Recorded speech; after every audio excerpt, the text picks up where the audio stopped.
Hello viewers, my name is Adam. And I'm Aaron. This is Sticky Meat Productions, bring you a video game review.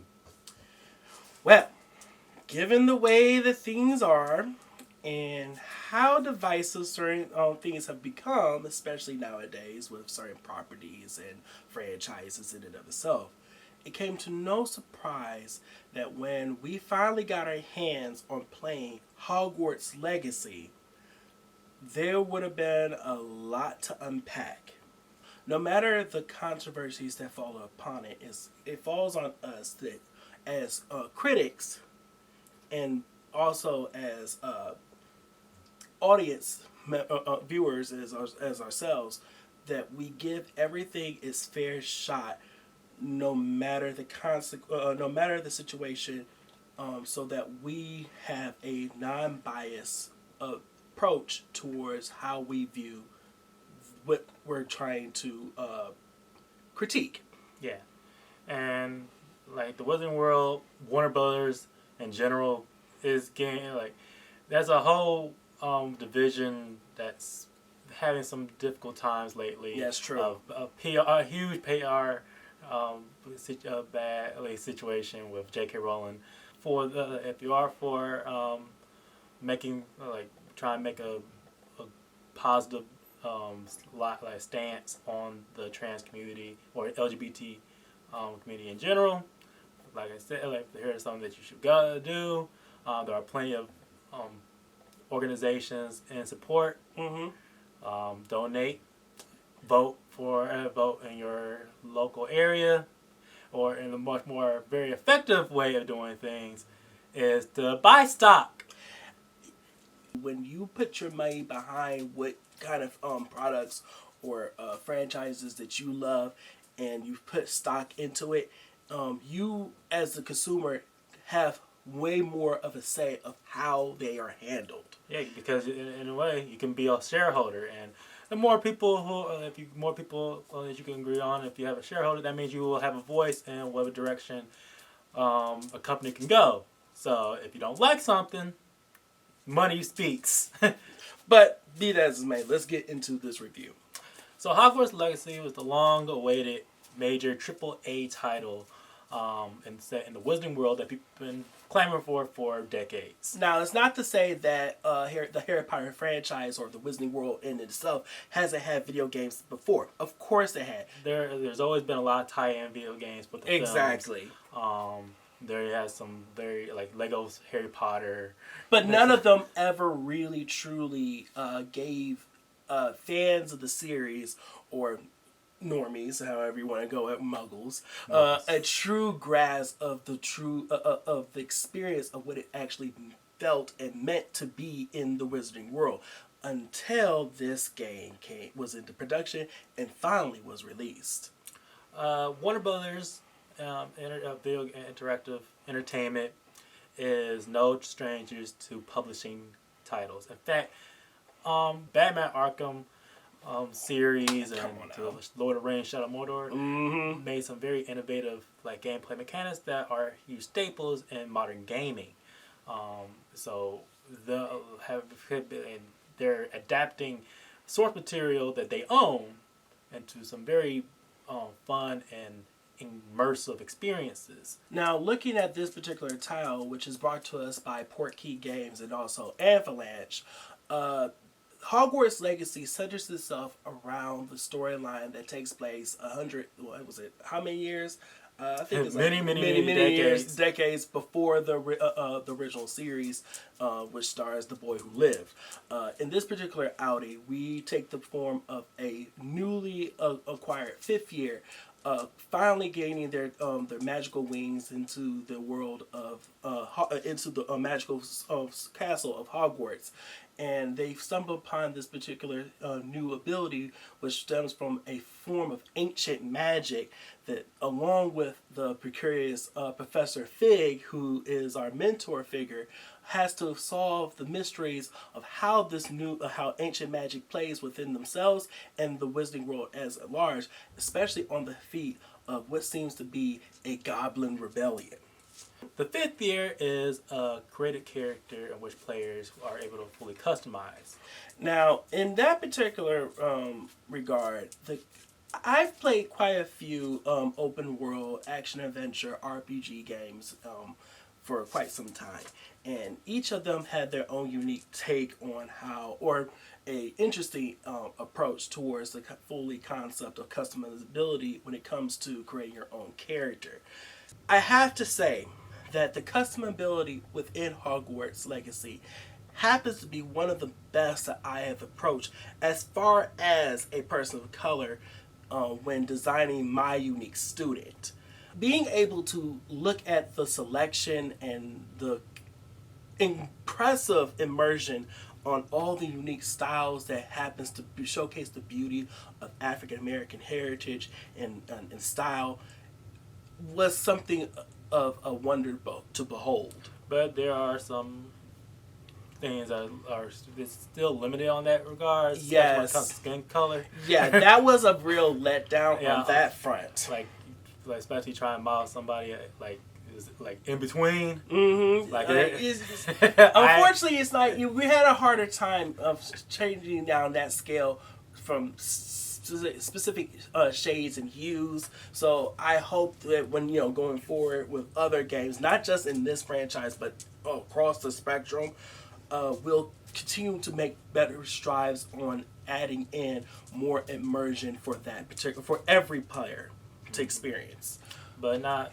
But other than the customizable and main character that you players play, supporting characters populate not only Professor Fig, of course, your mentor figure that traverse mainly throughout the main story missions of the titles, but the world expands upon as soon as you get into Hogwarts, where you're interacting with fellow students of all four different houses. The students that you play, that you interact with, the NPCs, they help factor in giving more side missions with sword pulling, while also diving deep into their personal lives. Some of those which I find to be very more interesting, where some was like the Hufflepuff student, Poppy Sweeting, or Nasai Onai, who was a Gryffindor, who also had ties to another cool wizarding school, Wagadu. I really love integrating more unique aspects of the wizarding world in this story. So going forward, there's a sequel. Instead of just focusing on Hogwarts, how about we finally dive deep into the other wizarding schools, like traveling them, meeting people that way. The professors from Professor Fig, Weasley. Yeah, there's like two Weasleys in the story. Yeah, I thought we was gonna skate by it, but no, those Weasleys find themselves everywhere now, don't they? The store like the professors themselves, aside from Weasley, Black, and Fig, they play a lot more into the story than the other professors, because professors, other than that, besides getting talking to them about their history, they're just really just there to teach you new spells. Exactly. When we get into stuff, we discuss the gameplay, we'll discuss more on that section. But with the main antagonist of Ranbrook, who's the leader of the Goblin Rebellion, and also the overarching antagonistic force, also aligned with dark wizards by the name of Victor and Theophilus. They're composed of the two major the enemy factions that you come across. Yes. Not very much enemy, other than the dark wizards, goblins. You do come across some creatures. Yeah. The enemy selection, the enemy types is very limited in this game, which is actually kind of weird, considering that of course the world is a vast and ever expanding thing. So on that front, there is a knockdown on that aspect. The world, how the story progressed, is very streamlined, but it deepens your understanding of Hogwarts, not just as a school, but as almost like a true historical landmark. So for anybody who's fans of the Wizarding World, there are plenty of story tidbits and background that you will come across.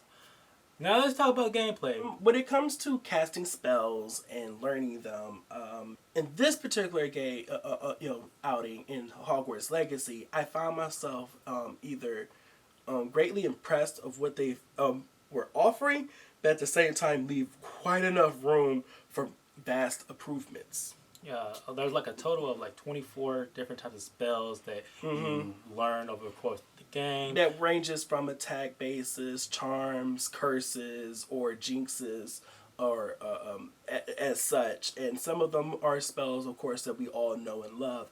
Others are uniquely created for the world, for the game itself. But they all have their unique perks and attributes, especially if you use the game's skill-based trees and leveling it up as you go.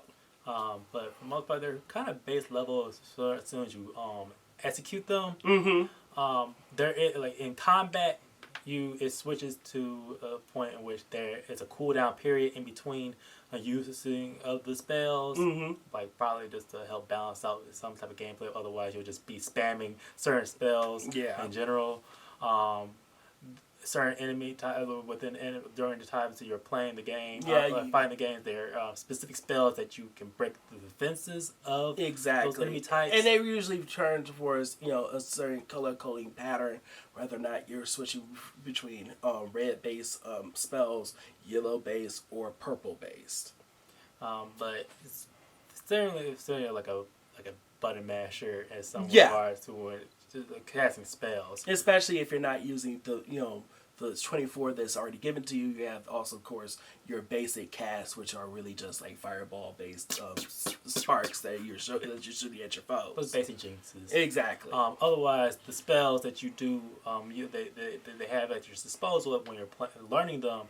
They're like basically allow you to interact with the world around you, finding out different hidden spaces. Revelio, of course. The most common spell you probably will be casting, because that's basically it's the sonar based ability that you see in almost every video game, especially these days. But it is a cool rendition in this series, considering again is the main one you're going to be using to locate whatever you want in this story in this particular game. The way you traverse into the world is what you might expect in the Wizarding World. Of course, you have your choices from broomsticks to animals that you happen to capture or save. Quicker, there is a fast travel through the blue powder system, which was cool. It's a nice little tidbit, especially very very instant as soon as you able to hit those marks. Exactly. But there's a lack of the morality system that really could have affected this gameplay. Exactly. And on that note, speaking on the morality system, the game offers you quite a few instances in which dialogue it could have been far more important depending on what options you chose, and especially with also what kind of spells you're utilizing during combat or for certain situational missions. If you're allowing the player to choose between how they interact with a certain NPC character or enemy, then how they choose surely should have completely adapted that gameplay experience for that character and that player at that time. Sadly, this is not a case in which is true that it is implemented in Hogwarts Legacy. But more on the presentation side of things, like it's very almost a fully interactable world in this Hogwarts Legacy. When every corner there's basically something happening. Oh yes, I cannot tell you how many times I kind of chuckled to myself or laughed out loud, I guess, at certain things that's going on between students is getting howlers, if you know, you know, or the occasional antics of certain mischievous poltergeist, or I guess also the cool things that happens in and out of Hogsmeade as in general, or in the castle. Yeah, pay attention to the statues. Yes. And the armored. Yeah, I love that. It was released as a next gen title initially. We have played this gameplay and the gameplay what you're seeing on this review is from PlayStation 5. Yeah, and I will definitely say they did a pretty good job adapting the game and the features on this particular title in the system.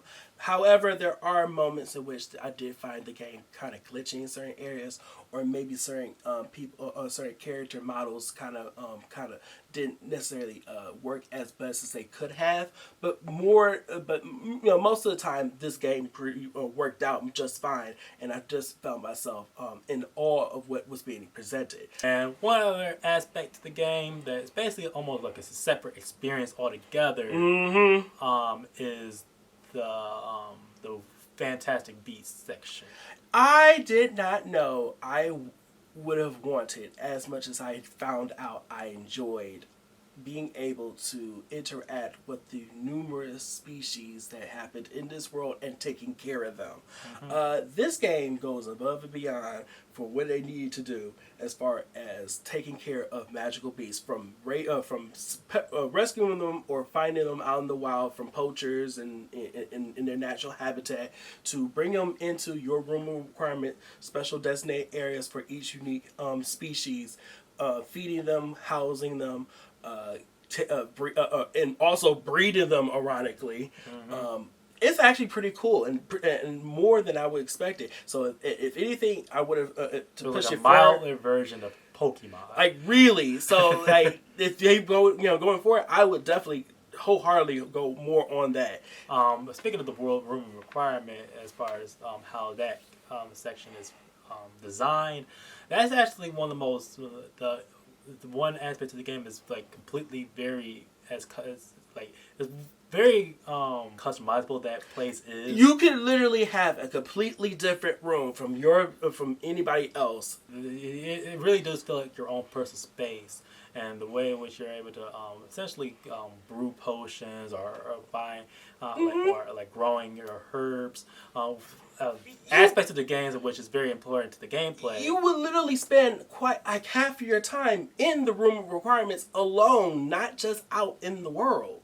This game is also really good when it comes to basically being a completionist, if you really want to. Because matter of fact that there's plenty of challenges of which you'll get collectibles of getting your tire, like customize a tire. The skill tree of which you're able to doing different feats. So the overall experience that I have with Hogwarts Legacy is that in certain regards is very the customization is like as good as it can possibly get, but it's very uneven in certain regards with the story being as streamlined as it is. Yes. And some of the base level gameplay mechanics, despite the certain aspects of customization and the very fact that there are some things that are obviously lacking that in most next gen titles as of late, that I would say that the game overall is a good game. So right now that's how we feel about Hogwarts Legacy. My name is Adam, and this has been a Seeking Me Productions. And I'm Aaron. If you want more of this, please like, share, and subscribe. Hit the bell down there at the bottom for notifications. And if you want to get more of this content coming for you, please be sure to look at our social media outlets for Instagram, Facebook, and Twitter for content we don't post on this channel. Because, of course, there's only so many hours in the day. You can't have everything out there. All right. See you again. See ya.